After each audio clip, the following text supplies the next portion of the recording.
From anniversary premiums to ancient revolts, this is your Numismatic News Roundup. The US Mint's two biggest releases for 2026 so far didn't just launch, they vanished. On February 26, the 2026 W, American Silver Eagle, and the 2026 Congratulations set went live, and within hours, the initial inventory was gone. The 2026 W carries dual dates 1776 to 2026, plus a Liberty Bell privy mark for the nation's Semiquincentennial. The Congratulations set is different. It features the 2026 P proof, and it skips the anniversary markings entirely. That decision alone makes it a sleeper candidate in this year's lineup. Now, here's where things get interesting. The Congratulations set is capped at 60,000 sets, and the 2026 W is authorized up to 500,000 units, and more than 200,000 of those were already spoken for before launch day. Both coins are now listed as the dreaded Remind Me status, with the mint saying that production is ongoing. But the secondary market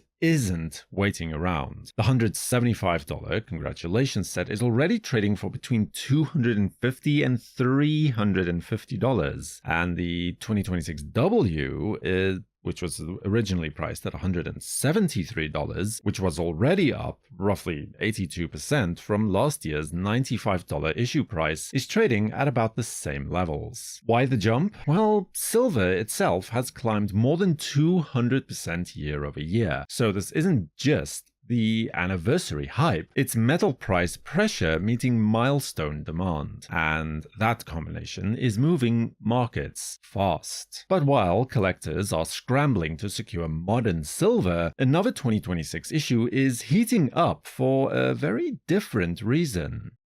A proposed 2026 semi-quincentennial dollar featuring President Donald Trump has moved forward in the federal review process, and it's already raising eyebrows. In late January, the Commission of Fine Arts reviewed 11 candidate designs. Their recommendation, the obverse number 3, the side portrait of the president paired with a modified Great Seal reverse. But the Citizens Coinage Advisory Committee took a very different approach. As of its February 24th meeting, the CCAC declined to weigh in, with members citing concerns over depicting a living president on a US coin. And that is where the legal nuance comes in. Under the Circulating Collectible Coin Redesign Act of 2020, the Treasury Secretary can authorize one-year 2026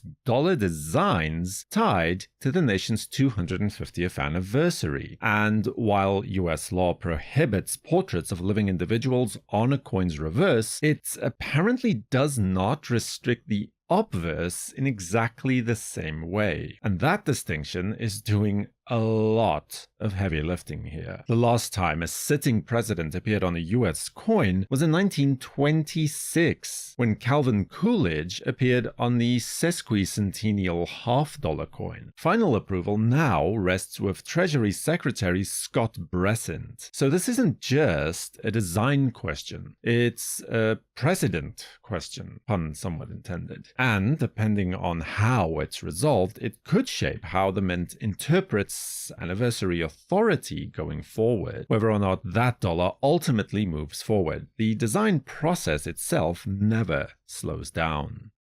While debate swirled around the proposed 2026 dollar, the Citizens Coinage Advisory Committee had a much broader agenda. At its January 24th virtual meeting, the CCAC reviewed designs for several upcoming programs, including the 2027 Working Dogs commemoratives, the Billie Jean King Congressional Gold Medal, the 2027 American Youth Quarters, and a proposed Paralympic $half coin. The Youth Sports Quarters will be the first issues in the post-Semiquincentennial circulating commemorative series, scheduled to run through to 2030, effectively making the mint's transition into its next thematic era. The committee also revisited discussions of a possible semiquincentennial gold coin. In other words, while 2026 headlines dominated attention, the real long-term planning is already well underway.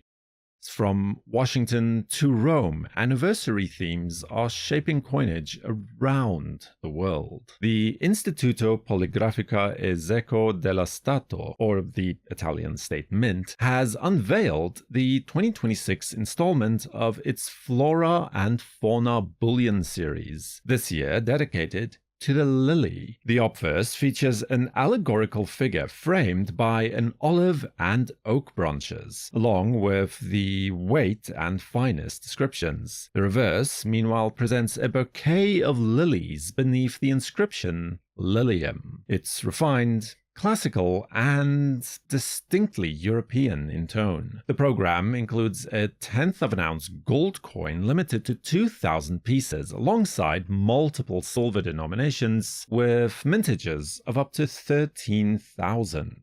Silver versions went on sale on February the 11th already, and the gold issues, along with the 10-ounce silver piece, is scheduled for March 17. If Italy is celebrating flora, then Britain is celebrating pop. So while Italy gave us lilies, the Royal Mint is giving us girl power. To mark 30 years since the Spice Girls' debut, the Royal Mint has launched a new entry in its Music Legends series. And yes, it's as bold as you'd expect. The £5 brilliant uncirculated colorized coin comes in themed packaging dedicated to each individual member of the group, with editions limited to 15,000 per design. Silhouetted group imagery, facsimile autographs, it's nostalgia engineered in metal. And it doesn't stop there. There's also a 1-ounce silver proof limited to 5,000 coins and 2-ounce gold proofs that are priced at £10,000 a piece, because apparently, if you're going to spice up your world, you might as well do it in gold. So while some mints lean into allegory and symbolism, what the Royal Mint wants, what they really want, is tapping into something just as powerful: millennial nostalgia with collectible scarcity. While modern commemoratives celebrate cultural milestones, some discoveries rewrite history entirely. Not all coin stories begin in a mint. Some are buried in sand for 2,000 years. Israeli archaeologists working with the Israeli Antiquities Authority have announced the discovery of a silver half-shekel struck in the first year of the Great Jewish Revolt against Rome, in the years 66 to 67. The date does matter. It's effectively Year One. The coin bears the inscription half-shekel alongside a ritual chalice, with the Hebrew lettering marking the first year of the rebellion. This wasn't just currency, it was defiance in silver. Researchers believe it may have been lost by a rebel fleeing Roman forces in the Judean Desert. A small object tied to one of the most consequential uprisings of the ancient world, and the timing of the announcement is striking. Authorities also revealed that a January raid in East Jerusalem seized roughly 450 ancient and counterfeit coins, underscoring how active and lucrative the illicit antiquities trade can still be. While modern mints are debating designs and scarcity, discoveries like this just remind us that coins don't just record history, but sometimes they survive it as well. And that wasn't the only coin discovered making headlines. From the sands of Judea to the fields of Norfolk, another coin has surfaced with a war story attached. A metal detectorist near Elsing in Norfolk has uncovered a gold coin pendant imitating a solidus of Louis the Pious, originally struck around 816. But this isn't just a standard Carolingian issue. It's a French-made imitation, and historians believed it was carried to England by a Scandinavian warrior, arriving with the Great Heathen Army in the year 865. And here's the key. This wasn't currency, it was jewelry, effectively, worn as a pendant. The piece likely signaled wealth, allegiance, or status, a portable badge of power during one of the most disruptive invasions in early English history. Only 22 such imitation solidi have been recorded across Britain, and their discovery locations closely mirror the known movements of the Viking Great Army, which means that every new find doesn't just add an artifact, but it adds another data point. This pendant is now moving through the UK treasure process, with Norwich Castle Museum expressing a hope of acquiring it. And the original solidus type it imitates? Well, fewer than 6 confirmed genuine examples are known worldwide. So from rebellions in the desert to invasions in the north, coins once again trace the movement of armies and the ambitions of those who carry them. 800 years ago, imitation solidi signaled wealth, but today, imitation money signals crime.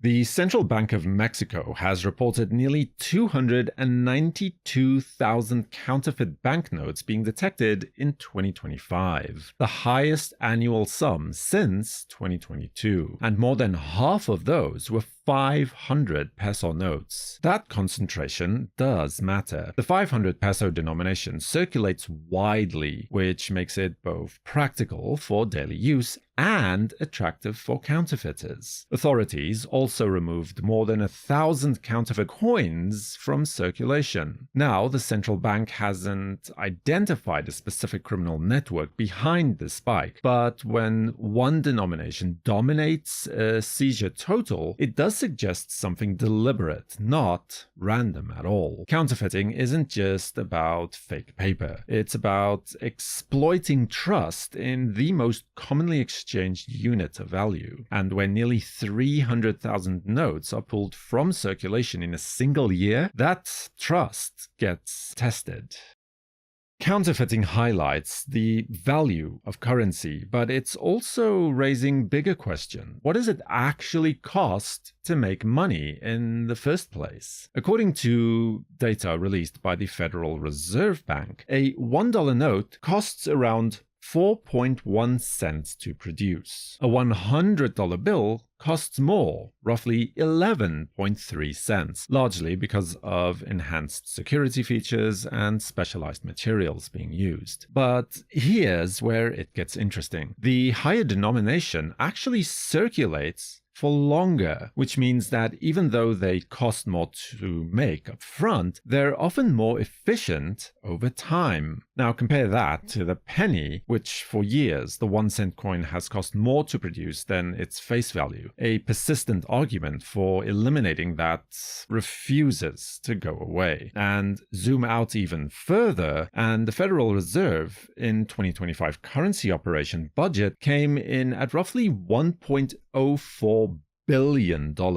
That is the infrastructure required to design, print, secure, transport, and replace physical money in a effectively digital age. So while headlines focus on premiums, counterfeits, or limited mintages, the real story might be simpler. Money has a production cost, and every denomination carries its own type of economic logic.